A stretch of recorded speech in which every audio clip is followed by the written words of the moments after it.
নমস্কার বন্ধুরা, মণিদীপা ক্রিয়েশনে আপনাদেরকে অনেক অনেক স্বাগত। আজ রান্না করব মোচার ঘন্ট।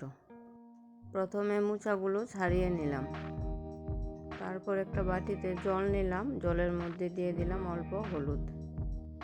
এখন সবগুলো মোচা প্রথমে বেছে নেব, তারপর কুচি কুচি করে এভাবে কেটে নেব। মোচা কাটা হয়ে গেছে, এখন সিদ্ধ করার জন্য বসিয়ে দিলাম।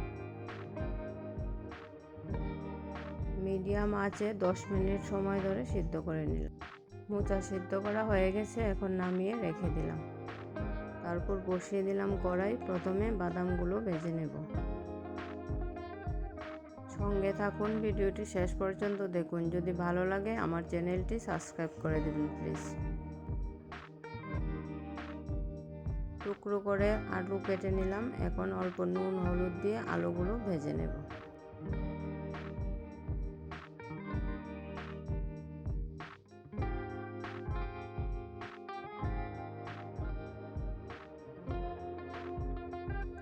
আলু ভাজা হয়ে গেছে, এখন নামিয়ে নিলাম।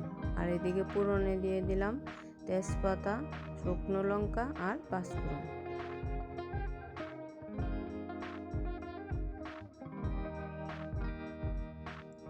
আজ রান্নায় কোনো বাটা মশলা দিইনি, শুধু জিরে গুঁড়ো অল্প জল মিশিয়ে দিয়ে দিলাম, আর দিলাম কাঁচা লঙ্কা, আর দিয়ে দিলাম পরিমাণ মতো নুন আর হলুদ।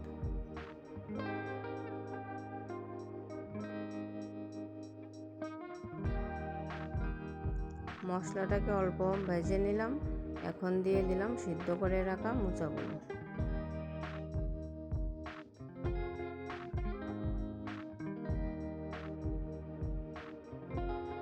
আর দিয়ে দিলাম ভেজে রাখা আলুগুলো। একটু নেড়ে চেড়ে তারপর 5 মিনিটের জন্য ঢেকে রাখবো।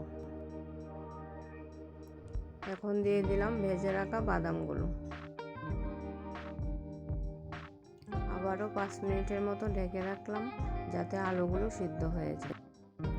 আমার রান্না হয়ে গেছে, এখন গরম মশলা দিয়ে নামিয়ে নেব। তারপর দিয়ে দিব অল্প ঘি।